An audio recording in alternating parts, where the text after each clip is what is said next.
Bienvenue à tous ceux qui se joignent à nous aujourd'hui. On plonge aujourd'hui dans l'héritage d'un homme fascinant, Jimmy Carter. Et on va essayer d'aller au-delà de son image de 39e président des États-Unis.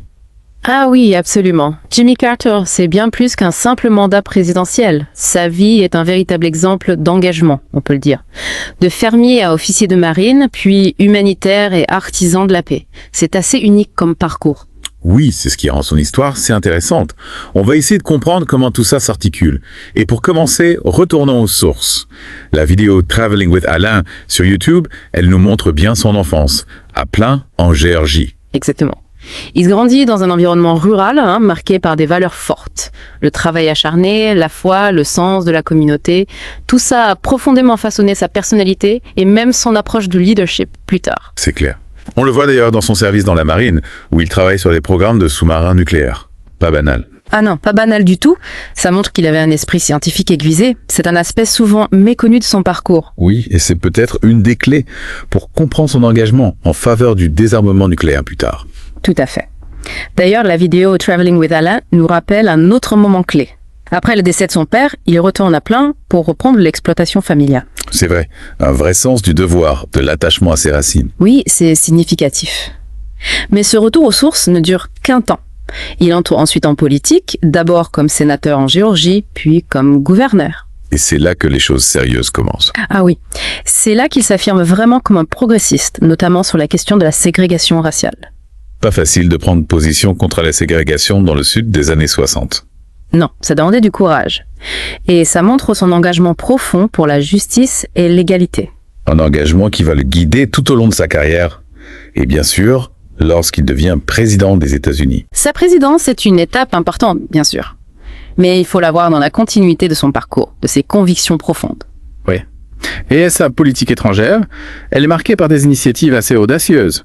Prenons les accords de Camp David en 1968, par exemple. Ah oui, les accords de Camp David. Un moment historique, hein. C'est la première fois, comme le rappelle la vidéo Traveling with Alain sur YouTube, qu'Israël et l'Égypte arrivent à s'entendre. C'est ça, c'est un vrai tour de force diplomatique. Faut dire que Carter, il a fait preuve de persévérance pour les amener à la table des négociations.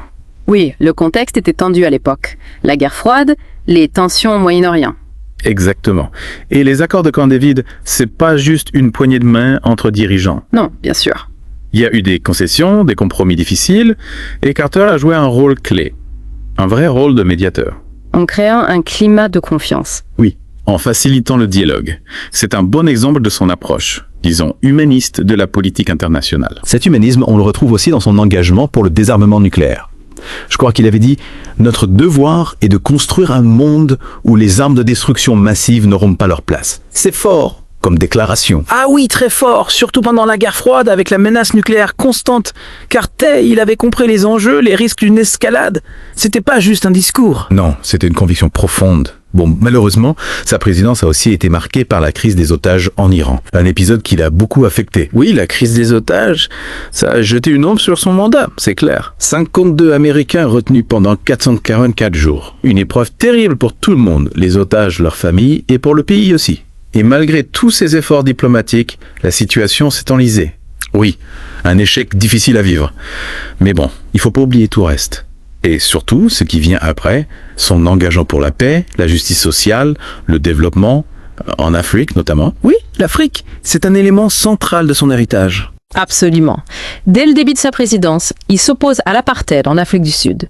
Il soutient l'embargo sur les armes décidé par l'ONU en 1967. C'était courageux. Ah oui, ça allait à l'encontre des intérêts de certains alliés des États-Unis. Mais Carter, il mettait les droits humains au premier plan. Et ça, c'est pas toujours bien vu pendant la guerre froide. Non, c'est clair. Il refusait de jouer le jeu des alliances au détriment de ses valeurs. Et cet engagement, il se traduit aussi par son implication dans l'indépendance des Zimbabwe. Exactement.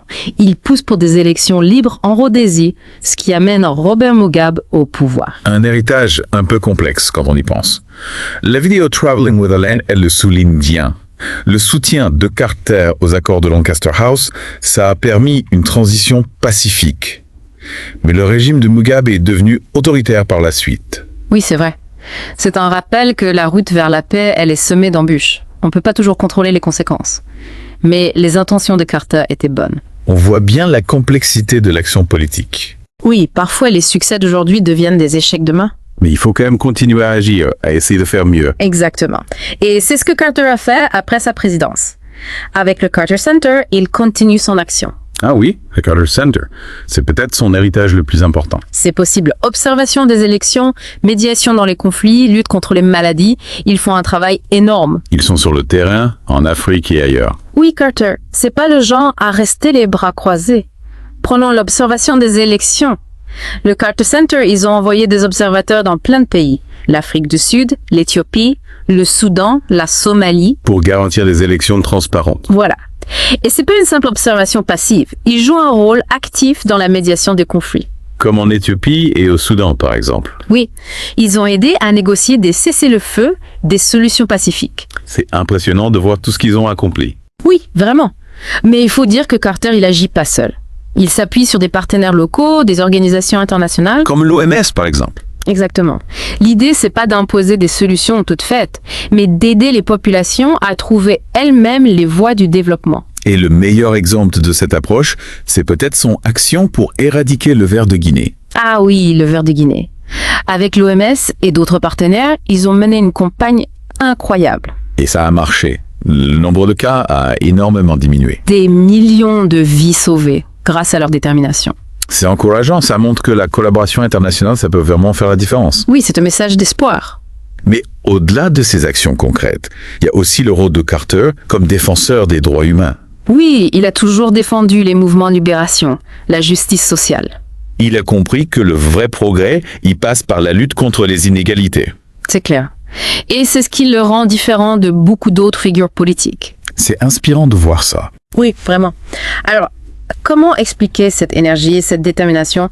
Qu'est-ce qui lui a permis d'accomplir autant de choses? Ses valeurs, sans doute. Le travail, la foi, le sens du devoir. Oui, tout ça joue un rôle, mais il y a peut-être aussi quelque chose de plus. Qu'est-ce que tu veux dire? Sa foi dans le dialogue. Sa conviction qu'on peut toujours trouver un terrain d'entente. Même dans les situations les plus difficiles. Oui, même dans les conflits les plus durs, c'est une idée forte, surtout aujourd'hui. C'est ça. Et la vidéo Traveling with Allah, elle montre bien que son approche humaniste, elle s'opposait souvent aux logiques de la guerre froide. Oui, il voulait pas jouer aux échecs politiques. Ce qui l'intéressait, c'était d'aider les gens.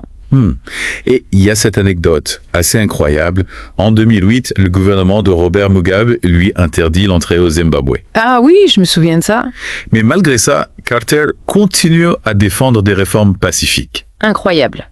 Il abandonnait jamais le dialogue, même face à l'adversité. On sent vraiment sa détermination. Alors au final, qu'est-ce qui vous marque le plus chez Jimmy Carter? Je dirais. Sa capacité à rester fidèle à ses valeurs. C'était un vrai défenseur de la paix, des droits humains, et il l'a montré tout au long de sa vie. Pas seulement pendant sa présidence. Non, justement. Son héritage, il va bien au-delà de ça. Il nous montre qu'on peut tous faire la différence. C'est un message important, je trouve. Oui. Alors, pour ceux qui nous écoutent, on vous laisse avec une question. Qu'est-ce qui vous inspire le plus chez Jimmy Carter? Prenez le temps d'y réfléchir. Et si vous voulez en savoir plus, n'hésitez pas à explorer son histoire. C'est un personnage vraiment fascinant. Et surtout, n'oubliez pas, la paix, la justice, la dignité humaine, c'est un combat de tous les jours. On peut tous contribuer à notre échelle. Exactement. Merci de nous avoir suivis.